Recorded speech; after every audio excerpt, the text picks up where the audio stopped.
Hello friends, and welcome to today's video where we're going to talk about SSERAFIM's Unforgiven album. But first, can I just say, I was told this was a 13-song album. I was betrayed. I woke up at 6 a.m. because I was told, again, this was a 13-song album, which made me think I was going to have to review 13 songs. And to be fair, it is technically a 13-song album. It's just that 6 of them aren't new songs. Which brings me to the point, basically, for how this video is going to work. Normally when I do these reviews, I just run through the entire track list, give you my thoughts on each song, and then give the album score out of 10 at the end. But I don't want to review the 6 songs that have already come out because they've already been reviewed in my other SSERAFIM videos. Now, to be fair, I might have changed my mind on some of these songs. Mostly the ones off of Fearless because it's been a lot longer. But, like, I'm not doing it. I'm not re-reviewing these songs. It's not worth my energy. It's not worth my time. So instead, we're just going to run through the track list for the 7 new songs, and I'm going to give you my thoughts on those, and then I'm going to give the whole album, including the other 6 songs, a score out of 10 at the end. It's basically like when I do a repackage. However, I do have some disclaimers before we continue. Again, other than the 6 old songs, I have only heard these 7 new songs once so far. The album just came out last night. I was asleep when it came out. I just woke up like an hour ago. So we're one listen in, and my opinions on these songs very much may change over time. Second disclaimer is my standard one. Everything I say in this video is just my opinion. You do not have to agree with my opinion because, as the mug says, music is subjective, and that is great. On to the first new song, which is Burn the Bridge. Now, this is a classic spoken word moment, and it's fine. It's nothing super special. I'm pretty sure they've had this on every single album they've put out, so it's fine. The background music was cool, but that's pretty much all I have to say about it. Next, we have the title track, Unforgiven, featuring Nile Rodgers. Now, I enjoyed this song. I thought it was good. I didn't think it was better than Anti-Fragile. I think Anti-Fragile is still their best title, but I did still enjoy this song. The verses are great. The background music is exceptional, and the pre-chorus was my favorite part of this song. It was just an absolute moment. I adored it. That said, I don't love the chorus, if I'm being honest about it. Like, I can't pinpoint what it is that's holding me back, but there's something stopping me from loving it. Now, to be fair, I said the same thing about Fearless. You'll know that if you watch my Fearless review. Like, I was not the biggest fan of Fearless. I now really like Fearless as a song, so I can see myself learning to love this song. I just think it's going to take some time. Big picture, though, I would honestly say this is probably their weakest title. It's definitely not better than Anti-Fragile, and I don't even think it's better than Fearless. However, I do still enjoy this song in spite of the fact that I don't love the chorus. Like, I can get through it. I really like the rest of it. So I'm going to say it's a good song. It's just their weakest title. Moving on.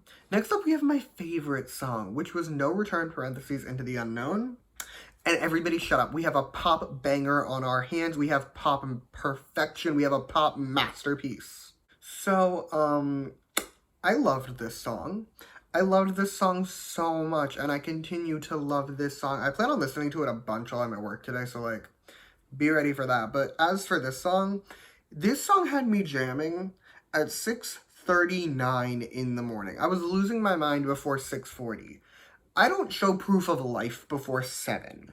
So to have me jamming, that's a power move. But let's discuss the song itself. Right off the bat, the background music is excellent. It is incredible. I loved it. The verses are also a little too good. Like, who let the verses do this much? And it's not fair to the rest of human society, frankly. And also, the pre-chorus is perfection. The chorus, though, that's the part that broke me. The chorus is what actually broke me at 6:39 in the morning because it's so bright. It's so fun. It's so poppy. It hits perfectly. Everything about the chorus is giving, and I love it with all my heart and soul. Anyway, yeah, this is my favorite SSERAFIM song ever. And with that, we're gonna move on. Next, we have my favorite of the song titles, which is Eve, Psyche, and the Bluebeard's Wife. And not to quote The Social Network, but in regards to the title of this song, take out the the. Take out the the. It would have flowed better. My feelings about the name of this song aside, it's actually really good. The chorus absolutely slaps, but just overall, it has this Lady Gaga-esque quality to it, like something off the Fame. It has this type of vibe. I can't explain it beyond that, but it has a Lady Gaga quality to it, and I'm really here for it. On to the next song, which is Fear Not, parentheses, Between You, Me, and the Lamppost. And This is our obligatory ballad on the album, and as a ballad lover, as someone who enjoys ballads, it's fine. It has this sort of vibe that I've described as old Taylor Swift. Like, this could be a ballad off of her Fearless album specifically, and I'm not getting into my relationship with Fearless. It's complicated. I have a very complicated relationship with that album. All you need to know for this video is that that is a compliment, and I liked this song. Next, Flash Forward, and it's fine. It's a fun song, don't get me wrong, but it's also a very generic song. Like, again, I'm a pop girly. We've said this several times on the channel. I'm here for a basic pop song. The problem is that this one is just a touch too generic almost, like it's too basic. And it's to the extent that this is a song that every single girl group not only can do, but a lot of them have done it. And I prefer like at least some sense of uniqueness when I listen to music. The only part of the song that I did like was the background music. The background music in particular was slang.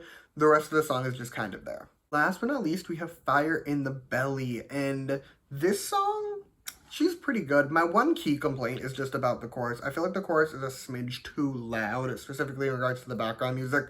And I wish they toned it down a little bit. Chorus aside, I did enjoy the rest of the song. The verses were great. I really liked the pre-chorus. And the background music, when it wasn't too loud, was really fun. Score time. Overall, I'm giving this album an 8.9 out of 10. And the main thing holding it back is honestly the fact that the first half of this album is previously released material, released in the past year at that. Like, hear me out. I can accept you putting the titles of your minis on your full. Vix has done it, for example, and I will never slander anything Vix has done.